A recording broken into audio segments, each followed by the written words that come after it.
Ladies and gentlemen, welcome to our Operators Insight session here at the World Fitness and Wellness Online Summit. Thank you for joining us. Some of you are just joining us just now, having been ushered away from the networking session and ushered away from the exhibition. We're set for a great panel, so let's get stuck in. I have four incredible guests here, each of which runs their own company and each of which has a different perspective in terms of the industry. As you'll see on your screen in front of you, Simon Flint, Chief Executive Officer for Evolution Wellness, who delivered a great presentation, joins us here. Andrea Bell, who's the Chief Support Officer for Inspire Brands, the new parent company of Anytime Fitness Asia, is also here. Hi, Andrea. Maz Hagemrad is the Chief Executive Officer for UFC Gym in Australia. Maz, thanks for joining us. And Stacey Vandiver is the founder and owner of SoulBody, one of the leading content companies in the marketplace. Thank you for joining us, one and all. Ladies and gentlemen, we'll get stuck into the questions in just a second. But again, if you have questions for the panel, please write them here. And over the course of the day, towards the end of the session, we will make sure we try and answer questions that are directed to the panel itself. If you have a question for an individual, please write it. And if that panel member has time throughout the panel, they will address that to you directly. Let's get started. Ladies and gentlemen, the first question we're going to look at is, how has 2020 altered your perspective in terms of operating a business? It's a hugely changing dynamic, but how has it operated your perspective on operating a business? Andrea, let's start with yourself if you can tackle that question. Thanks. Look, 2020 has been incredible for, I think, everybody globally, and it's forced us to be flexible in what we're doing, what we're learning, our business, the way we operate, and being able to change with the consumer behavior that's out there that's changing with it. So I think there is a new set of consumers that are coming on with COVID being, the hot topic, of course. Health is being brought to the attention of many that didn't really consider it before. So there's an opportunity in that we're now seeing new consumers come in.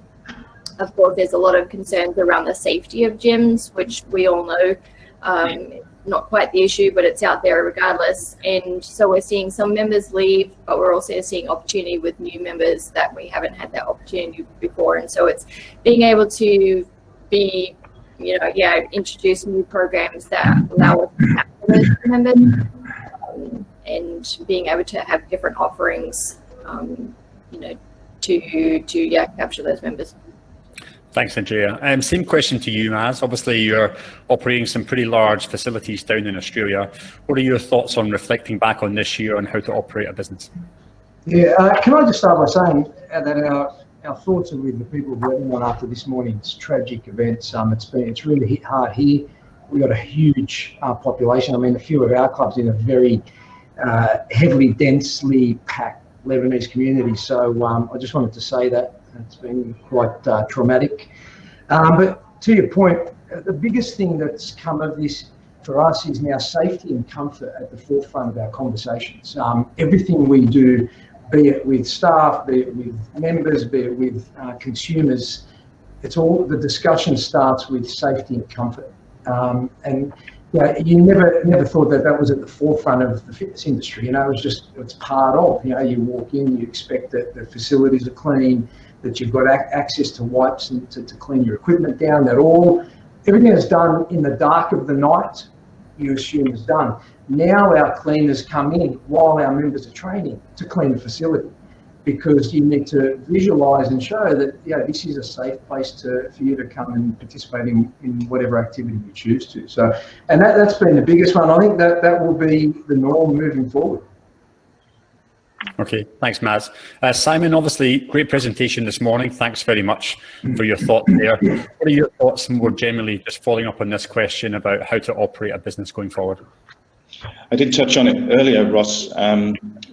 Something that remains constant, first of all, is, at least for Evolution Wellness, we're a values-based organization, results through people, even in a coaching mindset, etc., and investing in good people to grow within the organization. Those things do not change, and I can't see them changing ever in my lifetime anyway. But to touch on what I mentioned earlier, what must change, and for our organization, we've got to be more adaptive and better to it, is this idea that the external shock brings out the full capability in people. What can you do under the most challenging of circumstances? So how do you bottle that very best mindset and a very best let's get it done mentality? It doesn't mean to say we've never had it. We've done quite well building a portfolio of 7 brands that we have, of course, but we did better when we got challenged even harder. So to capture that mindset and that can-do spirit and to take it forward, I think is going to be the change for me. And on top of that, now that we have our app out there, we have more data, we have more membership footprint, deployment of surveys is going to be very important on a more frequent basis, because a changed mindset is responding to a consistently changing environment, but we can't second guess it. What you think in the boardroom is almost irrelevant. The answers are with the members and with the staff. So touching into those databases and getting surveys done repeatedly to see where the changing mindsets are is another piece of change. And again, I suppose another concept that remains, but is probably doubly important, is good communication. And because a changing mindset can be unsettling, and people like to get comfortable, if we're to truly embed a change culture, which means anybody in the organization is always challenging the status quo, we've got to be really strong at communicating. This is where we're taking the business so that people can understand that it's for the right reasons. Okay, so obviously mindset change, communication, very important. Stacey, I'll come to you just now. I know that you work with a lot of operators across the world, but let's just focus on your own company. And again, the same question posed to you. Yeah. How are you operating your company differently, and how will it operate differently in the coming months? Well, it's interesting, you said that about us working with clubs all over the world. Our conversations were just that. Before COVID, they were with the operators, the directors, the program directors. It shifted. It shifted dramatically to the instructor. The instructor that's out there teaching our programs, out there delivering the content. So that conversation was immediately changed and redirected. And we saw how important it was to be available to them and to support them. If you think about the group fitness instructor, they're the ones that are out there, the boots on the ground, right? They're the ones inspiring. The fitness club is the platform, right?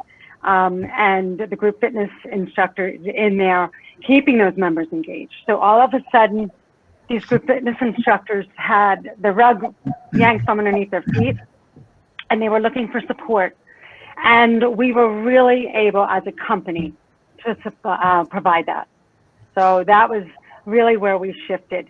Now, in different countries, different regions, different provinces, states, conversations are shifting back to the operators and the directors as they begin to open, as they begin to kind of start looking into the future of what's next and next steps that they may want to take. That's great, but we're still very tight and accessible to the actual instructor. That support system is really important. Thanks, Stacey. So again, the importance here, ladies and gents, on staff engagement, on tribe engagement. Let's shift it now to customer engagement. Now, of course, we have saw in the past few months quite a sharp fall off, depending on the country, of memberships across various gyms. It always asks the question, are we focusing now on customer retention, or should we focus a little bit on customer acquisition? I think obviously the answer is both, but I'd love to get the perspectives from each of you about what that kind of balance looks like at the moment. Where are you putting your efforts? Where are you putting your investments in terms of balancing up both retention and acquisition? Maz, let me bring you in first here, pal. Yeah, look, it's interesting, Ross. We, with our marketing team, strategically during that COVID period, the discussion was all about acquisition. The retention was almost an expectation that it was there. Very quickly, we learned that that was not the case. We had to shift our whole marketing strategy on a dime, essentially, to retention, because what we found was that existing members, look, it's a revolving door. The members, they're not disappearing off planet Earth. They're there. They're exiting one facility, finding another facility. but it's about, I go back to my point earlier, the conversation around safety and comfort. And that's what we found. The retention factor was not about what we're delivering, because they've been there and they've experienced what we deliver, and I'm sure with all the other guys and all their facilities, the delivery is still there, the value proposition is still there. Everything that you're putting on offer hasn't changed. The only thing that's changed is the psyche of the member, and that is around the fear and concern around COVID and whatnot. So we had to then re-engineer our strategy to start talking to our existing members about how safe it is in order to retain them. And that same conversation was then extrapolated to the new members that are coming in to tell them how safe we are. So it really, it was interesting. I wasn't expecting it to be such a huge issue for us. And it only took us a matter of 2 weeks to find that the retention factor was much more of a challenge than the acquisition side. Andrea, I know obviously you cover essentially one brand over multiple countries and multiple cultures. You've obviously saw differences in terms of member freezing rates and member cancellation rates. Let's maybe have a perspective from you about how you look at this across a multi-country portfolio. Yeah, so tracking data has been everything, of course, and it's been quite different actually from country to country. It hasn't just been standard, and I think that Hong Kong and Singapore were, naturally better. Hong Kong had the best usage rates once it reopened, but certainly acquisition is always going to be there. That's never going to go away in our industry, right? So definitely needing to focus on that with the changing consumer behaviors and making sure that we're educating the public on how safe the gyms are, et cetera, and everything that we're doing to ensure that. But the retention really is being able to connect with the members that we have anytime, anywhere. So it's no longer just in the gyms. We have to be able to reach out to them wherever they feel safest. If that's at home or in the park, we have to have those programs in place for us to be able to do that. And I don't think that's going to go away for quite some time. It was there before, but it's now much more prolific. And so you have to have those programs in place. And we've done that. So we've been able to add that. And that's one of the things of the opportunities of COVID is we've been able to refine our plans to make sure that we're cutting out the development that can just kind of wait, and make sure that we're really focusing on what needs to be done right now for the immediate benefit of the franchisees. Thanks, Andrea. Simon, of course, the challenge gets exponentially harder for you, multiple brands across multiple countries. How hard is this to implement across your leadership team in terms of making sure that all bases are covered?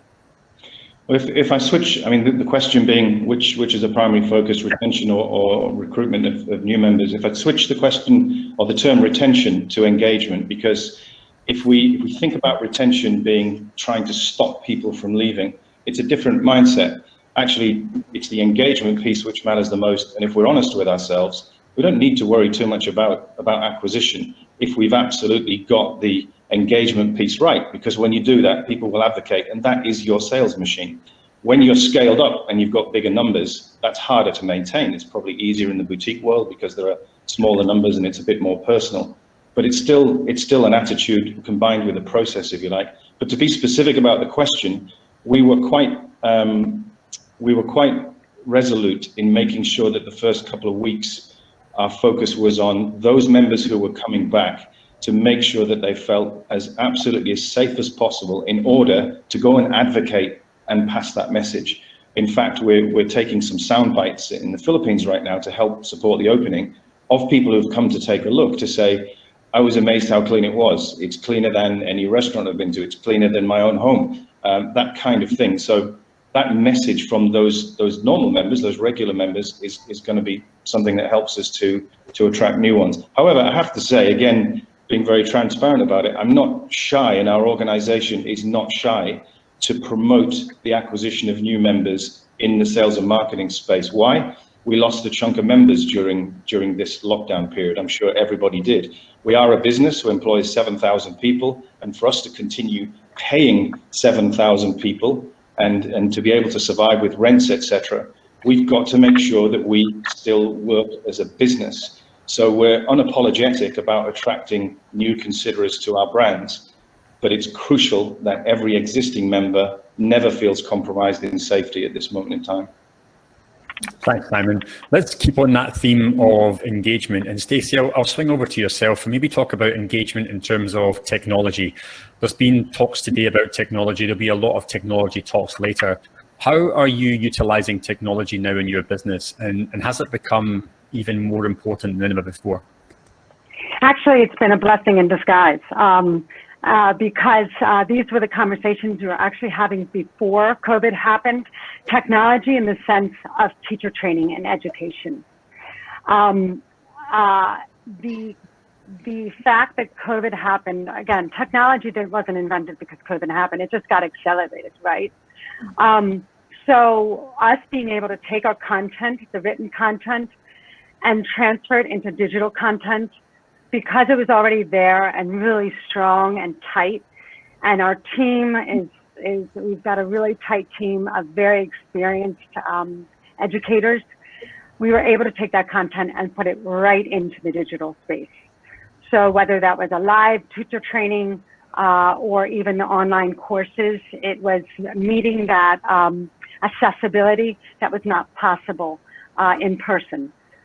So tech-wise, yeah, it was fantastic. Our retention was fantastic as well. Again, engagement, back to Simon. Our classes keep the members engaged. So the instructors kept our content, right? They were teaching virtually. They're slowly going back to the clubs. But acquisition has been fantastic because of technology. And we've even been able to acquire some really rock star talent during this time. So it's been really exciting in that regard. Thanks, Andrea. Sticking with technology, sorry, thanks, Stacey. Andrea, sticking with technology, obviously there is this acceleration now to this digital frontier. How will technology play a role in the future of Anytime Fitness in Asia? Very much what Stacey said. It just sped up our development. We already had it in plans, but like I said before, all the fluff went away and we just zeroed in on what needed to get done right now and sped that process up. So we have that. We've got a program in Singapore actually in pilot, and that comes back to heavy engagement with our existing membership base.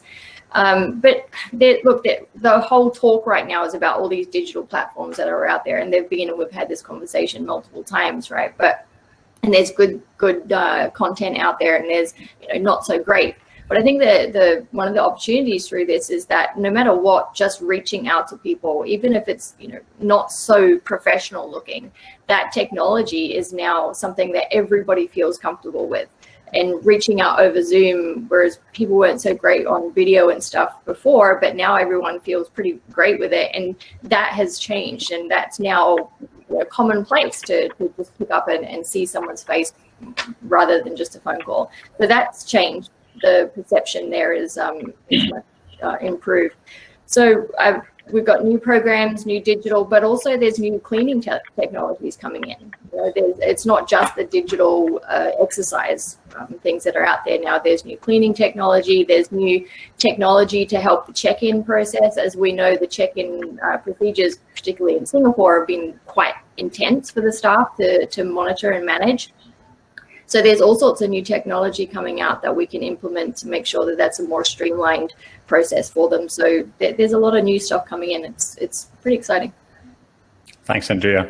Maz, obviously with the UFC gym at a global level, I appreciate there's a multitude of technologies being offered to the kind of mothership, if you will. What are you trying to pick off in terms of technology platforms, services that you think UFC Gym Australia will obviously be investing in more? Look, we've only recently just partnered with MyZone, and that, once again, to your point earlier, or your question, we fast-tracked that process. We've been talking to MyZone for quite a while, and there are a whole bunch of projects in play, and over the last 3 months, everything got fast-tracked. So, and then that ties back into the piece of engagement, and really that is the reason we're getting it in, is to keep our members engaged within the club, outside of the club, and to prove ourselves should another current situation occur in the future, because we had never really thought that we were going to have an issue where this disconnect with our members is going to be forced upon us.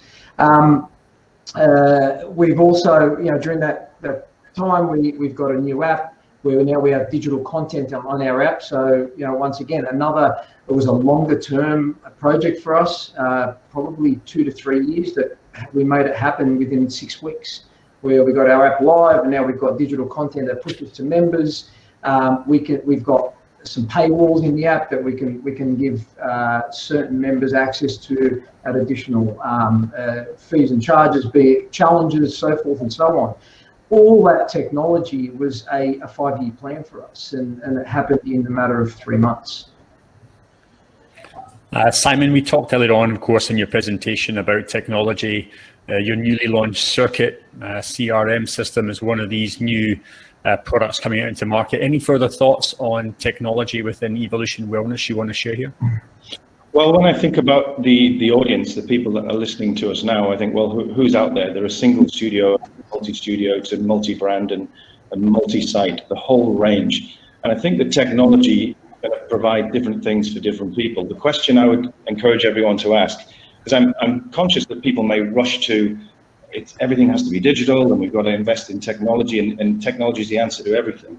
It isn't, but let's make sure that we ask ourselves, what problem might this technology solve for me and my brand and my business? If it reduces cost, if it increases speed or convenience for a member, if it's likely to promote a member rebuying something or starting to buy something secondarily that they didn't, like a piece of PT enhancement software, maybe that will be right too. But for smaller brands, the human connection will outshine any time. And in a smaller brand environment, I think that the question of should I invest this in technology for my single studio, there's got to be a payoff. It normally means a capital investment, and technology is not free. It's going to be a subscription or either a capital investment. Is the trade-off with that solving a problem? So I think the simple question to ask, no matter who you are, is, do I have a problem, and is this technology solving it for me? If it's technology for the sake of it, don't. If it opens up a new market for you and the business case is proven, then clearly it would make sense. But I think we just have to balance it and not get a tidal wave of technology take away the human connection piece and the value of the community. I've mentioned it several times before. 38% of our members come with community as their number one reason. And technology, it's a bit difficult for technology to replace that. So that's 38% of the members that we solve with humans. So got to balance it out, but always ask the question, is it solving a genuine problem for me? And if so, what's the upside? Then maybe that technology is for me. And finally, in our case, yes, we have a new app. We're launching our software and licensing it globally that's the banned word pivot for us to open up new revenue opportunities. We're heavily invested in bricks and mortar, so that's a strategic move for us. It was always planned, but we're accelerating it, as was said earlier. So if it's more efficient, if it's faster, if it solves cost problems, go for it. Let's stick with that theme, Simon. Investing in technology aside, let's maybe look at where else Evolution Wellness are investing in terms of experience. Is it new equipment? Is it new design? You've obviously got some new products such as GoFit coming out. Where else are you investing that's perhaps not tech related? Strategically, as I mentioned there, we've launched Circuit onto the global market. So our team that's around the region, we have some resource in the UK, some in Vietnam, some in France, and some in Asia. We can service globally around that. So that's something that's on the market, and it's been in one of the booths earlier. So that's one piece. We have GoFit, which we're licensing presently, and in communication with several interested parties to take either master licenses or single site licenses, and that's at the low cost, high value end. We see tremendous growth there, and I think there's going to be a big audience of people that continue to look at, it's time that I did something about my well-being. So I think that brand is well positioned to capture that opportunity. Our boutique brand, you're speaking to Tracy Minnock later from Fire. Fire is a fantastic brand at the boutique end. We're also licensing that towards the end of the year, and that will come with several branded modalities, up to 7 different kind of class formats that can either be single studio or multi-studio added together. So, different products for different price points and different markets. I think another piece that we expect to add is some software to enhance the personal training proposition, to allow a little bit of extra analysis and data. The old school point, when for those who've been in the industry as long as some of us have, the old school way of selling a membership was always to have people envisage what was going to happen. At this stage, you're going to feel some change, and at this stage, you're going to see some change. Giving data that technology provides with the various measuring machines, even the camera tools now, can help inspire people that this journey is changing me, and I can truly see it already, and it's backed up by data and indicators of a loss of visceral fat or whatever it might be. I think those things have got a huge part to play, because people want to know that their money is getting the results more than just looking in the mirror, long-lasting wellness, health benefits. So I think that's got a role to play as well. Thanks, Simon. Stacey, bringing you in here, you talked obviously about investing in digital and technology, but how else are you investing into the growth of SoulBody in the future? Are you finding yourself having to now look at new programming, look at new products? Yeah, what are your thoughts on new? It's talent. There's some great content out there, and we have a fantastic platform for it. We have a strong team. So talent, of course, always looking to be innovative. I think the success of our programs are because they're smart. They are more on trend, what the consumer is looking for, and they're results driven. So, of course, we're always looking for a new programming, a new talent to bring to the table. We're also looking to expand our team, our internal team, globally, outside the United States and Canada. So anybody out there, you can reach me on LinkedIn. But yes, expanding our team outside the US and Canada. Thanks, Stacey. Andrea, sticking with the investing in non-tech angle, what's coming up next for Anytime Fitness? For us, it's always driving that member experience. Everything is focused around that engagement, right? And then driving the revenue for the franchisees through that. So knowing that eventually our membership base acquisition will sort of stabilize, I suppose. We'll keep growing, of course, but we want to make sure that we do the best for the franchisees on the members that they have. So we're really focusing on that. The best way that we can do that is having a great learning platform. So we're building constantly through that as well, to make sure that our teams are getting the best education that they can to always improve on the ground as well. Thanks, Andrea. Maz, what about yourself? Obviously, you touched on the MyZone partnership earlier. That's obviously a great development. Are there other internal investments that you're looking to make with the team or with member engagement? As I said, with our app's been sort of our biggest tool. We had an app previously, but it was more a very superficial app. You utilised it when you're in the club. That's about it. And that's been our biggest platform, our biggest project to date. We're looking at leveraging that app with our existing members. We also did go, with a lot of digital content on the open market, complimentary, really just more from that health and wellness perspective, just to give anyone access to some form of exercise-based videos during the shutdown. We've left that online on our website, an open platform once again, not trying to monetize it. But what we found was that the people that did engage with that, or particularly members that engaged with that content, are the heavy users of our current app. So our app is our biggest tool moving forward. Let's stick, Maz, with yourself just now. We touched on, obviously, the MyZone application used for a lot of group fitness and group exercise programming. I know at the moment that's probably one of the hardest things to recover from COVID in terms of size and spacings and distancing and hygiene, etc. What are your thoughts for the future of group exercise and content? Are you finding at UFC that you're having to diversify even more into different parts of content? Are you restructuring some of your programming? What are your thoughts on the future of group exercise? Look, it's a difficult question, and the biggest challenge in that space has been government. What we've experienced anyway here is that government put some restrictions in place, and then they put some definitions attached to those restrictions. And an example of that is we don't have any rooms in our facility, so we have an open plan facility. All our classes are run in open plan spaces. However, our government, our state governments put in restrictions on class numbers in terms of participants.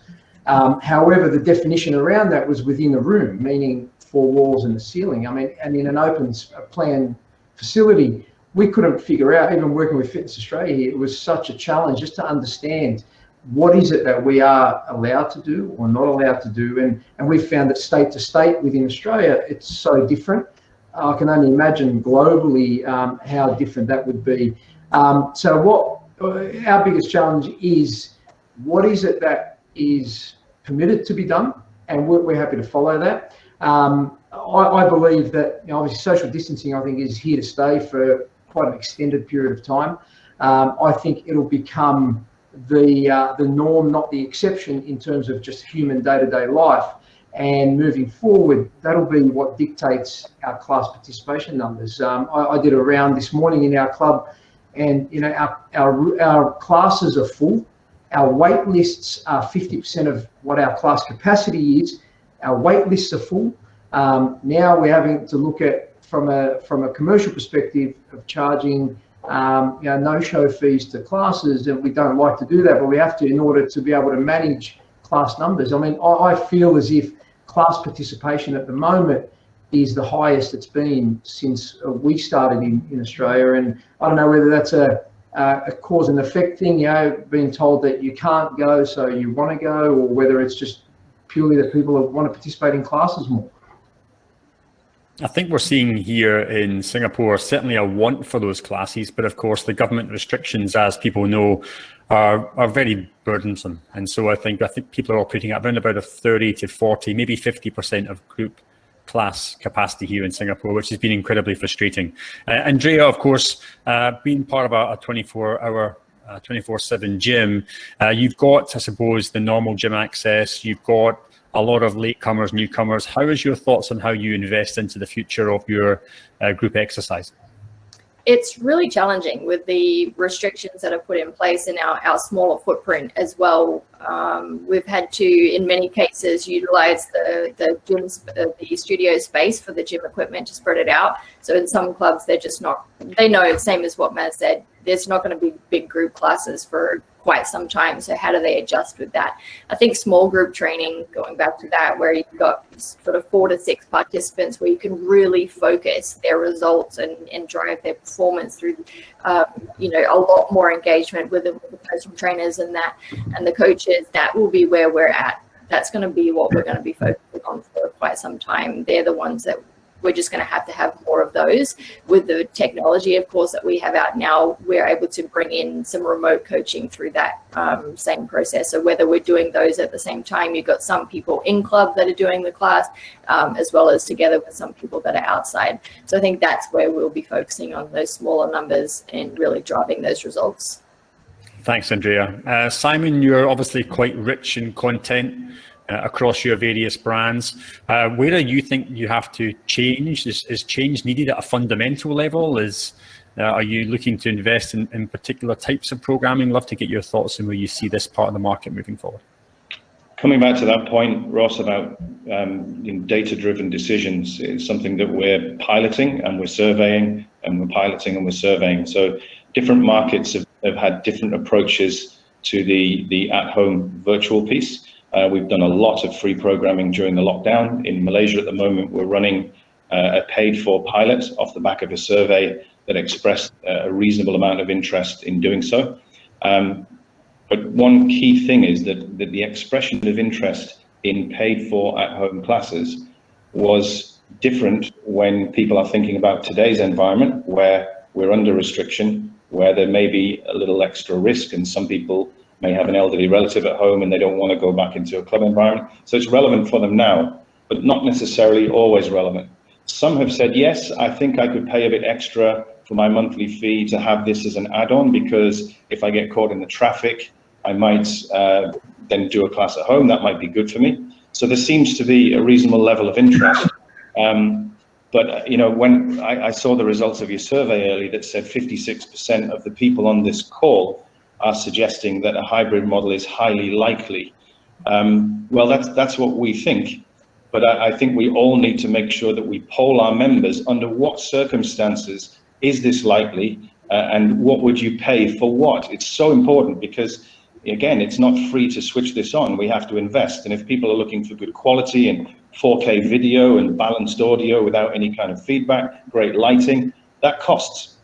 And at a time like this, you know, investment is something that has to be doubly considered. One question also that popped up in your chat group about this topic is, how do you see the concept of instructor pay for the virtual piece or a substitute at home class, that kind of thing? I'm a big believer in variable pay, and I think with data, we've got a better opportunity to do that. So a concept where there's a basic pay for an instructor to come and do a class, and then there's a participation in upside according to the kind of audience that they attract. I think that's crucial to make sure that the best talent share in the opportunity that's been created. But one really key thing here is, if a class is available to all the world, there seems to be this perception of lower value. So am I going to pay $15 for an online class if there are 1,000 people or 2,000 people on it all around the world? Well, maybe not. But if I know that that class is limited to 16 people, and perhaps the instructor can see me, e.g., you know, a sort of a boutique yoga approach, then maybe those people will pay. In fact, it's a fact. You know, our friend Pete from Yoga Movement will tell you that there are people who will pay a good premium when there's a controlled number on. So I think there's a balance. If we go absolutely mass, the price will come down. But I think it's only correct that the top instructors would participate in the upside, if indeed we can get it. Again, I just point back to surveys. During the lockdown period, we asked our members, what are you most looking forward to when things return? One of the questions was, they could tick a box that said, I don't care, I just want to come back. 42% ticked that box. So that speaks to this need, this hankering after getting back to the social environment and getting back into the real world, because nothing is quite like it. But a lot to consider. It's all going to be data-driven decisions again. Thanks, Simon. Ladies and gentlemen, if you want to take those polls, again, they're at the top right of your screen. Click on the polls, and by all means, please do fill those out. It'll take no more than a minute. Stacey, you are group exercise. You do work with operators in different continents. Where do you see group exercise morphing in the next couple of years? Do you think it's going to go back to the old ways, or do you think there will be fundamental structural differences between how group exercise is both positioned and sold? So I do believe we need to weather the storm. I think Simon's point on the 42% that are going to that want to return is there. We need to weather the storm. We will. I do believe we will be back. We are human beings, and we're social creatures by nature. I do think in group fitness, content is king.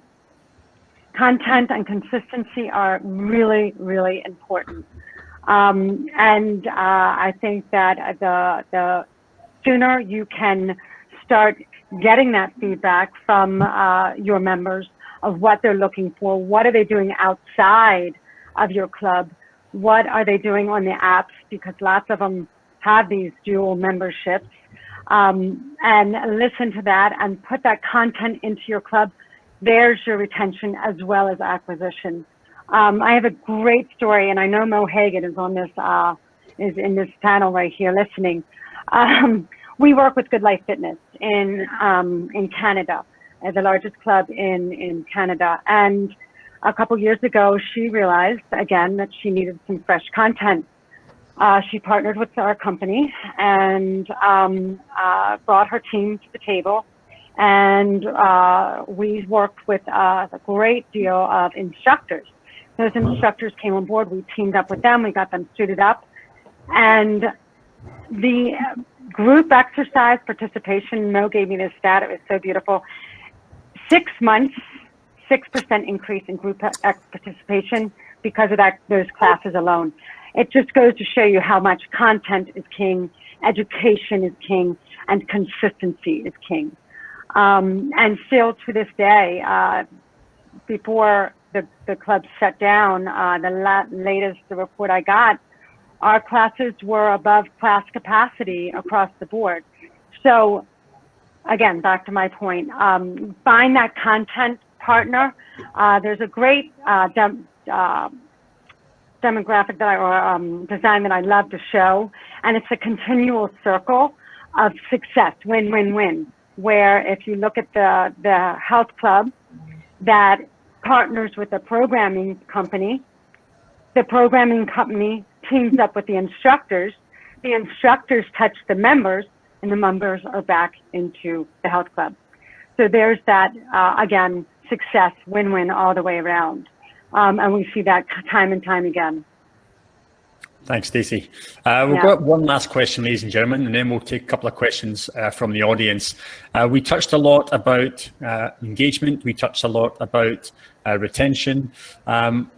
We have seen in the past few years our industry grow exponentially. Some bad habits have been put in there, so perhaps this new era will allow us to successfully get rid of those bad habits and really adopt the habits that will allow our sustainable and scalable growth. But what do we have to do as an industry, ladies and gentlemen, to fundamentally change and to make sure the future is brighter and that we don't slip back into old habits? Matt, let me post that question to you. We've all been in this industry for quite some time, but you've been through the cycles, you've been through the ups and downs. This can be a new chapter if we take it. What do we have to do to make sure we take it? Look, from where I'm sitting now, I echo what Greg Oliver did this morning. Data is key. I mean, for us now, it's all about the data. The engagement piece, we're trying to drive that through gamification. Looking at these the younger demographics and what they're doing. Look, I've seen a lot of these gyms that are coming up with where it's all playing Xbox or PlayStation games and whatnot. I don't believe that's where the future lies. I think they're a great concept, but I think that's where it's heading. But definitely engaging with these younger members via data within the facility to ensure that it's not just exercise, that the multifaceted approach to health and fitness, be it nutrition, be it tailored approach to weight loss or whatever it may be that they're after, is key. But also engaging them with other members, and the MyZone example is exactly that. Building that community via technology is where the gamification is. And I've seen it in play in club as early as this morning, where members are, there's banter between members about how they're performing in a class utilising the MyZone data. So for us, that's where the space is, and that's where our focus is moving forward. Stacey, your thoughts? All right. Well, I feel like COVID has really shone a big, bright light on the fitness industry. And we are in a global crisis outside of COVID, and it's poor health. And I feel like we need, as an industry, to touch on those people that are not coming. Yes, we had the discerning member. Yes, we had the fitness enthusiasts and the trainers. How are we going to touch on the ones that are not coming? How do we create those feasible partnerships to the certain groups that are not being touched? I think about kids, for example. Right now, we've got kids that are not even able to go to school. They're in virtual classes or maybe part-time.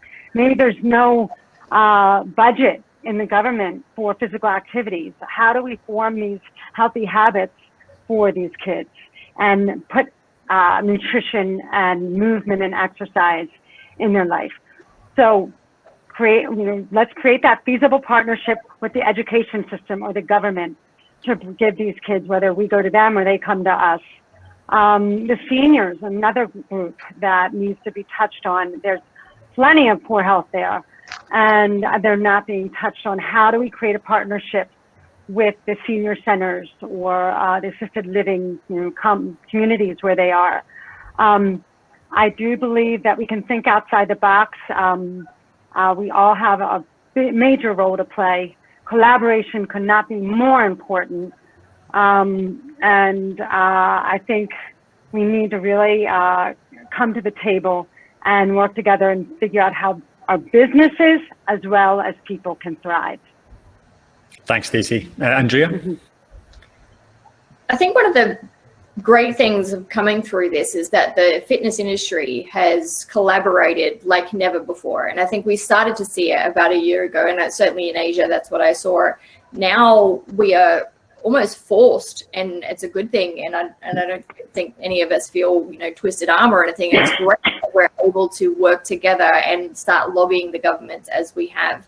That continually going forward will help change the perception that the fitness industry is safe for people to enter, and it doesn't have this, we changed the perception, right? That even the government in Quezon City came out the other day and said that the gyms are notoriously bad. It's like, that's the first statement they said. It's terrible. We have to change that perception, and we have that opportunity now to work together to do that. And I think it's amazing that everybody is reaching out to do that, and we've got a big opportunity to do that and continue forward. And I think Simon said this morning, all the stats around obesity and diabetes, and Stacey with the children, health is now, there's such a great topic that it's out and it's being talked about. Yes, it's being talked about because we're in this pandemic, but there's this great opportunity that people are aware of how much more important their health is, and we're now able to have those deeper conversations with a much broader percentage of the population. So that's our opportunity to increase that penetration. And so, yeah, it's good. Yeah, it's interesting to see in the last few months how much of the headlines have actually been about health and fitness, but main headlines. We're not talking about tabloid headlines or lifestyle magazines. It's now becoming into the kind of main areas. Simon, your closing thoughts on how do we make sure that the new era is greater than the old? Well, firstly, Ross, I think it's appropriate that we thank you and your team for providing this platform. This is a really important step and couldn't be at a better time, particularly in the Asia Pacific region and beyond. I think we can all work together to push further for some of the results that we need. When I look at our industry, I see it like politics. I won't mention the part of the world, but you'll get what I mean when I say it's becoming very polarized. And what I mean by that is we got one end of the spectrum, we've got the fit who are getting fitter.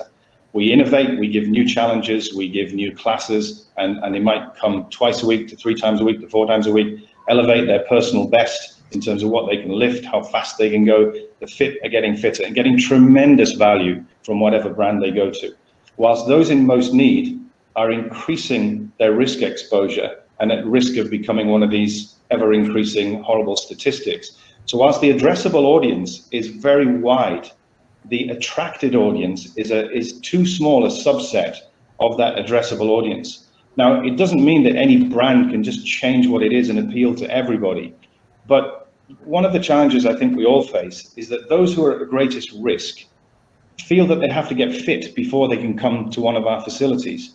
And the market is way bigger than we are attracting adequately at the moment. If we must grow the pie. If we just grow our slice, it's not great for the industry as a whole. If we each grow our slice, there's going to be a winner and a loser. Part of the reason why we're taking a multi-brand approach, so we can have different brand appeals for different market segments. But in the last 2 decades, the #1 reason cited for joining any given health club has been weight loss, stroke, inch loss. But for those who need the product the most, they're somewhat put off and they feel the need to get fit first. That's paradoxical and it needs to be addressed. But if we need to build a non-judgmental environment and to be more inclusive of the high-risk populations. Non-judgmental is not just saying it, it's making people feel it when they're in that environment. That's a challenge to Evolution Wellness. It's a challenge to everybody. We need more government help, and I think the access that we've got to governments and ministries during this lockdown piece, we've got to now exploit that. There's a crack where we've got phone numbers and an ability to get in touch with people.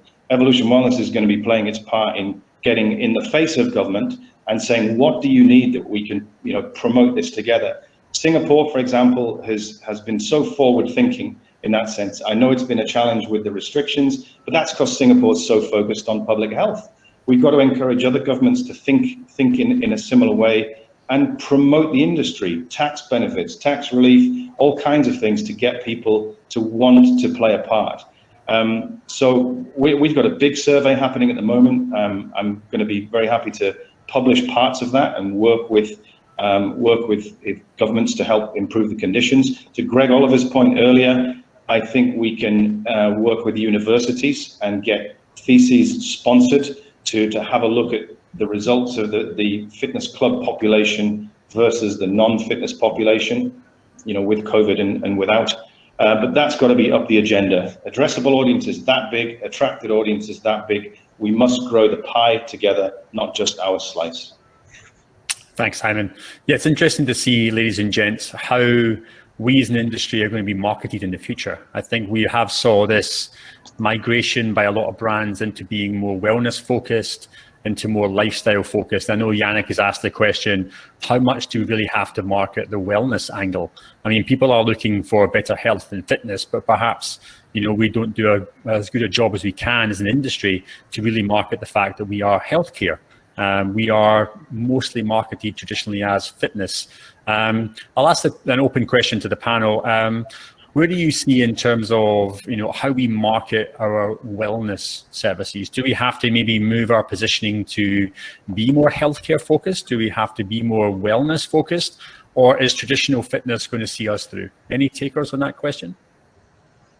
Yeah, maybe I could just say, I think we've got to have a reasonably common definition of wellness. And if we look to a body like the Global Wellness Institute, I think we can understand that there are pillars where there's the mental wellness, the nutritional aspect, the fitness, the recovery. We've got to have a wellness product to speak of it as wellness, I think. So we've got to incorporate those components. But the one thing that is ubiquitous is that fitness equals wellness, in the sense that what feels good for the body also feels good for the mind. Everybody feels better about themselves when they're able to exercise regularly, kick off an endorphin rush, and just feel the benefits. So if we can equate the link, even if we're not into wellness per se, with all of the attributes of true wellness, we can still be very proud and loud about it, that fitness is a subset of wellness, and there's simply only good things about fitness, whether it be mental or anything else, and we've really got to push that as well. Some people may have never felt what it's like to get a rush after exercise, so we've got to help them to try and say, do you want a bit more of that? Let me close, ladies and gents, with a very quick question. I'll give each of the panelists just a few seconds to think about the answer. The question will be, what's the one thing that most excites you looking forward into the industry? What's the one thing that excites you most about looking forward into our industry? Have a think about it for 10 seconds, and I'm going to give you no more than 10 seconds to reply and answer. Stacey, I'm going to pick on you first. What excites you most? Okay.